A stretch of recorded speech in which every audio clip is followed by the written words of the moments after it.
Hello नमस्कार, मैं अखंड द्विवेदी फिर से आपके सामने उपस्थित हुआ हूं। और जैसा कि आपको मालूम है, आपने पहले लेक्चर्स में इकोनॉमिक्स के सीरीज़ में पहले लेक्चर्स में आपने पढ़ा है डेवलपमेंट्स के बारे में।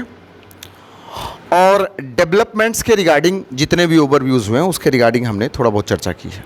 साथ ही साथ ये भी चर्चा किया कि डेवलपमेंट क्या है, विकास क्या है, विकास की अवधारणा क्या है, इकोनॉमिक डेवलपमेंट क्या है और इकोनॉमिक ग्रोथ क्या है, उसमें भी हम अंतर हमने देखा है। और कैसे किसी भी इंडिविजुअल की इकोनॉमिक ग्रोथ और इकोनॉमिक डेवलपमेंट वेरी करती है। वेरी मतलब अगर पर्सन टू पर्सन की बात करेंगे तो इकोनॉमिक गोल्स वेरी करेंगे, इकोनॉमिक और सारे सबके सब डेवलपमेंटल गोल्स भी वेरी करेंगे एक पर्सन टू पर्सन। इसमें हमने बात किया, बहुत सारे एग्जांपल्स के रिगार्डिंग में हमने बात किया, लैंडलेस लेबर की बात की, प्रॉस्परस फार्मर की हमने बात किया, एक अर्बन में रह रही लड़की के रिगार्डिंग भी उसके एक्सप्रेशंस को हमने बात की है ना। चलिए कुछ अलग देखते हैं। क्या सिर्फ इनकम ही जरूरी है, या इनकम आप कह सकते हैं money is the measure of all thing, या income is the measure of all things? क्या सिर्फ एक व्यक्ति को सिर्फ पैसे की आवश्यकता रहती है या आय की आवश्यकता रहती है? समझ लीजिए, अगर कोई व्यक्ति किसी भी कंपनी या किसी भी संस्था में काम कर रहा हो तो उसकी अगर सैलरी की बात करेंगे तो सैलरी बेहतर है, पर काम करने की जगह, काम करने का atmosphere, pressure, freedom, equal treatment, facilities, amenities को लेकर के बात हो, अगर ये सारी चीज़ें ना हो तो मुझे नहीं लगता है कि सिर्फ एक व्यक्ति के लिए इनकम ही महत्वपूर्ण है। इसका मतलब है कि अगर हम बात करें तो एक व्यक्ति के लिए इनकम के साथ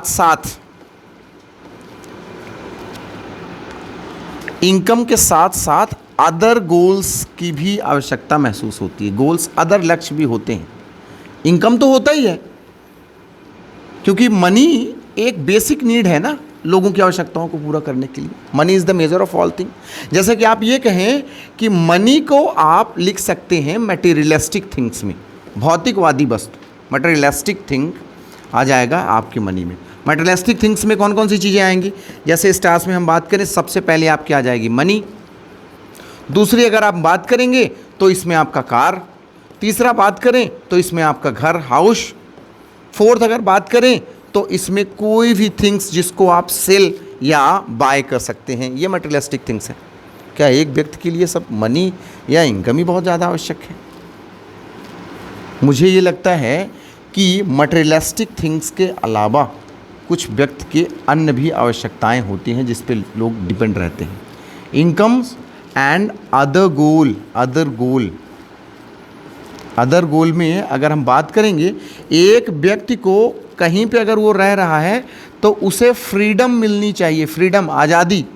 साथ ही साथ जहाँ पे रह रहा है तो फ्रीडम के साथ साथ उसे इक्वल ट्रीटमेंट मिले। इक्वल ट्रीटमेंट समझते हैं? That atmosphere, that surrounding must be free from all kind of discriminations. Okay, discrimination, भेदभाव। जैसे कि आपने देखा है साउथ अफ्रीका वाले कॉन्सेप्ट में आपने पढ़ा है कि साउथ अफ्रीका में अपार्थाइड हुआ करता था। Apartheid racial based discrimination, colour based discrimination, जिसे आप रंग भेद कहते हैं।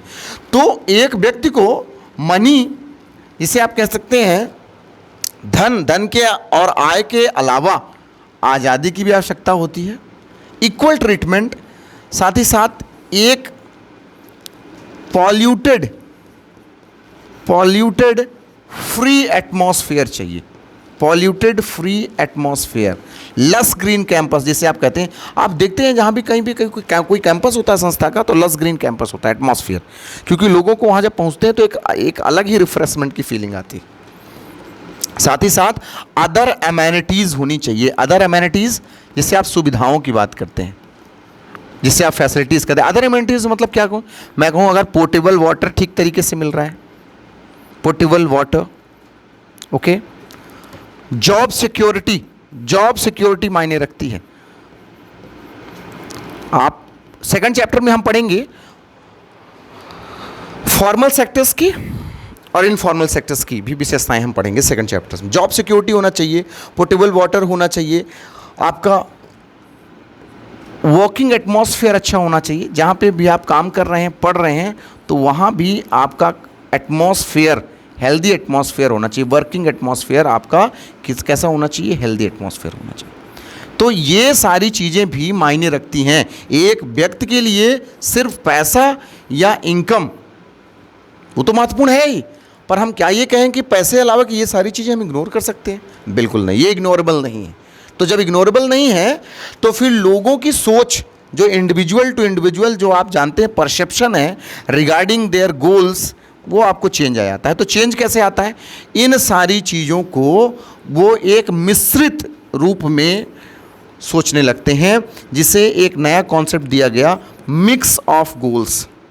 मिक्स ऑफ गोल्स, दोनों चीज़ें चाहिए, पैसा भी चाहिए, इनकम भी चाहिए, कार भी चाहिए, घर भी चाहिए, तो इक्वल ट्रीटमेंट भी चाहिए, फ्रीडम भी चाहिए, पॉल्यूटेड फ्री एटमॉस्फेयर भी चाहिए, एमेनिटीज़ भी चाहिए, जॉब सिक्योरिटी भी चाहिए। तो एक ये नया कॉन्सेप्ट आया कि इनकम के अलावा अदर गोल्स भी हमारे पास होने चाहिए। इसके अलावा जब हमने ये पढ़ा इनकम एंड अदर गोल्स, तो एक नेक्स्ट जो कॉन्सेप्ट उभर के आता है कंट्रीज़ के रिगार्डिंग, आप देखेंगे तो एक बड़ा कॉन्सेप्ट जो है आपका नेशनल डेवलपमेंट है। नेशनल डेवलपमेंट, चलिए जब नेशनल डेवलपमेंट की बात करेंगे ना तो इसमें बहुत सारी चीज़ें आएंगी। पहली बात तो बता दूं कि नेशनल डेवलपमेंट एक ऐसा प्रोसेस है जिसमें कंट्री के एंटायर सिटीज़न को प्रोग्रेस की हम बात करते हैं, ऑल अराउंड डेवलपमेंट की बात करते हैं। सिटीज़न, नागरिकों के चौमुखी विकास की अवधारणा को हम एक इसमें नेशनल डेवलपमेंट में रखेंगे। चौमुखी विकास regarding their education, regarding their health structure, regarding their socially, economically, politically, culturally, सब अगर डेवलपमेंट को, सारे डेवलपमेंट्स को अगर कॉम्प्रिहेंसिव वे में सम अप किया जाए तो वो नेशनल डेवलपमेंट की अवधारणा को साबित करेगा। अच्छा, नेशनल डेवलपमेंट जब आप चीज़ों को रखते हैं ना, तो सबसे पहला इंपॉर्टेंट जो टर्म आता है ना, नेशनल डेवलपमेंट कैसे डिसाइड किया जाए, तो सबसे पहला आता है नेशनल इनकम। नेशनल इनकम, आगे वाले चैप्टर्स में आप जीडीपी पढ़ेंगे, एमएनपी पढ़ेंगे, जीएनपी पढ़ेंगे, gross domestic product, gross national product, उसमें भी पढ़ेंगे। तो नेशनल इनकम है क्या? राष्ट्रीय आय है क्या? राष्ट्रीय आय की अवधारणा क्या है? ध्यान रखिएगा कि किसी भी देश में रह रहे लोगों के संपूर्ण आय को अगर समअप कर दिया जाए तो उसे हम कहेंगे राष्ट्रीय आय। और आप ध्यान में रखिएगा, जब लोग देश में रहते हैं ना, तो जितने भी दो तरह की पॉपुलेशन रहती है, एक वर्किंग पॉपुलेशन है, एक नॉन वर्किंग पॉपुलेशन। अगर बच्चा है और वो 6 साल का है, 5 साल का है, तो वो काम नहीं करेगा, वो इनकम के रिगार्डिंग नहीं होगा, और वो उसको हम मनी बेस नहीं कर सकते, वो वर्किंग पॉपुलेशन में नहीं आएगा। या आप यूँ कहें जो ओल्ड सिटीजन्स हो जाते हैं, तो हमें भी वो वर्किंग पॉपुलेशन में नहीं रखते। तो इसका मतलब है एक देश में 2 तरीके की पॉपुलेशन रहती है, एक नॉन वर्किंग पॉपुलेशन और दूसरी पॉपुलेशन जो रह रही है आपकी, वो है आपकी वर्किंग पॉपुलेशन। वर्किंग पॉपुलेशन, ध्यान रखिएगा, इंडिया में ये कॉन्सेप्ट है कि 15 to 59 जो है ना, जो एज ग्रुप है 15 to 59, तो 15 to 59 एज ग्रुप में इंडिया को रखा गया है कि ये वर्किंग एज पॉपुलेशन। तो अगर भारत देश की बात करें तो वर्किंग एज पॉपुलेशन इसमें एक अगर काम कर रहे हैं और इनके टोटल इनकम को समअप कर दिया जाए तो ये आपके हो जाएगी नेशनल इनकम। मुख्य रूप से हम बात करेंगे कि अगर एक देश की नेशनल इनकम ये है तो बहुत सारे देशों में कंपैरिजन किया जाता है on the basis of their development, और उस कंपैरिजन में सबसे पहली अवधारणा जो आती है, the first major concept arise regarding the comparison made between the different countries across the globe, that is our per capita income। बच्चों बताइए पर कैपिटा इनकम क्या है? आपने पढ़ा है, कई बार पढ़ा है। प्रति व्यक्ति आय पढ़ा है आपने। प्रति व्यक्ति आय की अवधारणा क्या है? आयुष बताइए। प्रति व्यक्ति आय, ऐसे काम नहीं चलेगा, बताना पड़ेगा आपको। प्रति व्यक्ति आय ये बहुत नॉर्मल फिनोमेना है, ओके। किसी भी देश की अगर प्रति व्यक्ति आय निकालेंगे तो total total income of a country, total income of a country, country की टोटल इनकम, कौन से कंट्री की टोटल इनकम, क्या वर्किंग पॉपुलेशन जो कर रही है ना उसकी total income, and you know what, divided by the total residents, residents किसे कहते हैं आप, टोटल पॉपुलेशन, सम उस देश में रह रहे संपूर्ण जनसंख्या से जब आप विभाजित करेंगे तो वो आपका प्रति व्यक्ति आय हो जाएगी। इसे पर कैपिटा इनकम भी कहते हैं, और इसे एक दूसरे वर्ड में अगर हम बात करें तो इसे हम एवरेज इनकम भी कहते हैं। क्या कहते हैं महाराज, एवरेज इनकम। समझने का प्रयास करिएगा ये कॉन्सेप्ट। अब ये बताइए कि अगर किसी देश में रह रहे लोग जो हैं और उनका कंपैरिजन हम प्रति व्यक्ति आय पे करते हैं तो कुछ कमियां आपको नजर आती हैं क्या? एक देश में प्रति व्यक्ति आय और दूसरे व्यक्ति की प्रति व्यक्ति आय के बेसिस पे दो देशों का कंपैरिजन करें तो क्या प्रति व्यक्ति आय इक्वालिटी को दर्शाता है? ये बताइए, अगर मान लीजिए समाज में रह रहे लोग हैं ए बी सी डी, चार व्यक्तियों को ले जाए तो अगर ए की इनकम है 1000 रुपीज़, बी की इनकम है 1500 रुपीज़, सी की इनकम है 2000 रुपीज़ और डी की इनकम है आपकी 4000 रुपीज़। इन चारों को प्लस करेंगे और 4 से डिवाइड करेंगे हम, तो ये बताइए क्या प्रति व्यक्ति आय ये बता पाता है कि डी और ए के बीच इनकम में कितना डिफरेंस है? नहीं बता पाता। इसीलिए हम कहेंगे ये एवरेज इनकम का एक लूप होल ये जो नजर आता है, ड्रॉबैक नजर आता है, वो इनकम डिस्पैरिटीज नहीं शो करता, इनकम डिस्पैरिटीज को नहीं शो करता। इसलिए ये पैरामीटर्स कॉम्प्रिहेंसिवली एक्सेप्टेड है, लेकिन इस पैरामीटर्स में कुछ लूप होल्स भी देखने को मिलते हैं। अगर इसमें लूप होल्स हैं तो कुछ अलग पैरामीटर्स की भी हम बात करेंगे जिनके बेसिस पे हम डेवलपमेंट। अच्छा, पर कैपिटा इनकम जो अवधारणा है ना, पर कैपिटा इनकम एक ऐसी अवधारणा है जिसको पब्लिश कौन करता है? It is widely published by the world development report, world development report. अच्छा, वर्ल्ड डेवलपमेंट रिपोर्ट क्या है, कौन सी ऐसी रिपोर्ट है, कौन इसे पब्लिश करता है? याद रखिए ये महाराज जीके का विषय है, and it is published by world bank. ध्यान रखिएगा, वर्ल्ड डेवलपमेंट रिपोर्ट कौन पब्लिश करता है? वर्ल्ड बैंक पब्लिश करता है, और ये पर कैपिटा इनकम की बेसिस की उदाहरण है जिसमें हमने लूप होल्स में पढ़ा। तो अगर इसमें लूप होल है, इसमें ड्रॉबैक है, तो कोई अल्टरनेटिव भी स्कोप आएगा, कोई अल्टरनेटिव भी कॉन्सेप्ट आएगा। तो इसके रिगार्डिंग दूसरे पैरामीटर्स आते हैं, और दूसरे पैरामीटर्स में एक रिपोर्ट पब्लिश करता है यूएनडीपी। यूएनडीपी का फुल फॉर्म ध्यान रखिएगा, यूनाइटेड नेशन डेवलपमेंट प्रोग्राम। ये जो यूनाइटेड नेशन डेवलपमेंट प्रोग्राम है, ये दूसरा कॉन्सेप्ट जो आपको लगता है कि इनकम तो एक रहेगा ही पैरामीटर्स, इनकम्स के रिगार्डिंग दूसरे पैरामीटर्स भी होते हैं। जैसे ये आप समझ लीजिए कि इनकम अगर पैरामीटर्स रखेंगे तो इनकम आपके लोगों के बीच वर्किंग एज में लिटरेसी को नहीं शो करेगा, तो लिटरेसी एक पैरामीटर है। दूसरा, infant mortality rate, infant mortality rate, शिशु मृत्यु दर, शिशु मृत्यु दर, साक्षरता। Third, net attendance ratio, net attendance ratio. एक एरिया में या एक स्टेट में रह रहे 14 से 15 साल के बच्चों के ऊपर जो जितने उस स्कूल में रजिस्टर्ड हैं उनके बारे में भी। तो यूएनडीपी जो रिपोर्ट पब्लिश करता है वो एचडीआर है, ह्यूमन डेवलपमेंट रिपोर्ट, एचडीआर। और इस एचडीआर के थ्रू हम किसी भी देश का ह्यूमन डेवलपमेंट इंडेक्स निकालते हैं, ह्यूमन डेवलपमेंट इंडेक्स। इसमें हम बृहद रूप से चर्चा करेंगे, डेटा भी आपके सामने लेके आएंगे कि ह्यूमन डेवलपमेंट इंडेक्स इंडिया का कैसा है और इंडिया के साथ साथ उसके नेबरिंग कंट्रीज़ का भी कैसा है। चलिए हम चीज़ों को थोड़ा सा डिटेल में पढ़ना स्टार्ट करेंगे।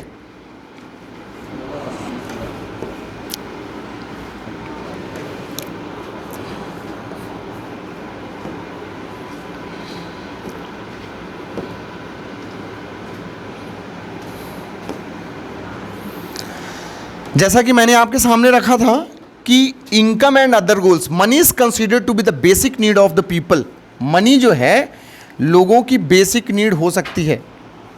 Money can be considered as the basic goal of the people, but fulfill their daily requirement. Making money or income is very important, but money is required to buy materialistic things as well as freedom, security, equal treatment, respect, ये भी चाहिए होती है आपको. तो income के साथ साथ एक इंडिविजुअल्स के लिए अदर गोल भी मायने रखते हैं. Developmental goals are necessary to get a better income and other things in life. Income तो चाहिए, और भी बहुत सारी चीज़ें लाइफ में रहती है, इसीलिए एक इंडिविजुअल के लिए इनकम के साथ साथ अदर थिंग्स भी है. नेशनल डेवलपमेंट का जब कॉन्सेप्ट लेके आएंगे तो इसमें क्या बताया गया? It is defined as ability to enhance the living standard of its resident. Development ये क्या है? All around development of a citizen मैंने बात की. तो अगर जितने रेसिडेंट्स रह रहे हैं, आवासीय लोग रह रहे हैं, उनके पूरे लिविंग स्टैंडर्ड को अगर हमने इन्हेंस कर दिया, बढ़ा दिया, तो नेशनल डेवलपमेंट में आएगा. For people believe in national development is different. कभी कभी ऐसा पाया जाता है कि एक व्यक्ति के लिए नेशनल डेवलपमेंट का क्राइटेरिया, परसेप्शन अलग है और दूसरे व्यक्ति के लिए उसका परसेप्शन अलग हो जाता है. इसमें हम कहते हैं कन्फ्लिक्ट ऑफ गोल्स आते हैं. कन्फ्लिक्ट ऑफ गोल्स मतलब एक व्यक्ति के लिए हो सकता है कि वो उसके लिए डेवलपमेंटल गोल है और दूसरों व्यक्ति के लिए वो डेट्रीमेंटल भी हो सकता है. इसका एग्जांपल मैंने डैम्स के थ्रू वाला किया है. आप पीछे वाले लेक्चर्स में जाइएगा तो प्रीवियस लेक्चर्स में आपको देखने को मिलेगा. Improvement in people's living standard. Improvement in people's living standard, providing basic things to citizen like food, education, social service, medical aid, etc. and increase as per capita income is referred to as a national development. लोगों की per capita income में बढ़ोतरी हो, साथ ही साथ education मिले, food मिले, social service हो, मेडिकल सहायता भी मिले. इस सारी चीज़ों को अगर हम सम अप करें तो ये नेशनल डेवलपमेंट के अंतर्गत आपको आएंगी. इसको में हमने चर्चा ऑलरेडी पहले ही कर दिया. ठीक है. अच्छा, नेशनल डेवलपमेंट में जब हम पर कैपिटा इनकम की बात करते हैं, तो पर कैपिटा इनकम मैंने आपको थोड़ा सा बताने का इसमें प्रयास किया है.